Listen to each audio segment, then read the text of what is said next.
দর্শক পুলিশের অ্যাকশন আমরা দেখতে পাচ্ছি এই মুহূর্তে ঠিক ধানমন্ডি 32 নম্বরের সামনে ছাত্র জনতা কিন্তু পুলিশকে উদ্দেশ্য করে ইট নিক্ষেপ করছে। এই মুহূর্তে আমরা দেখতে পাচ্ছি যে সর্বোচ্চ নিরাপত্তার জন্য পুলিশ সদস্যরা কিন্তু আমরা দেখছি যে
এদিকে না ভাই, এদিকে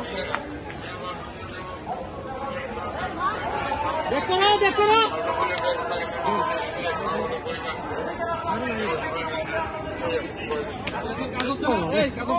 আপনারা কিন্তু এদিকে আসেন না।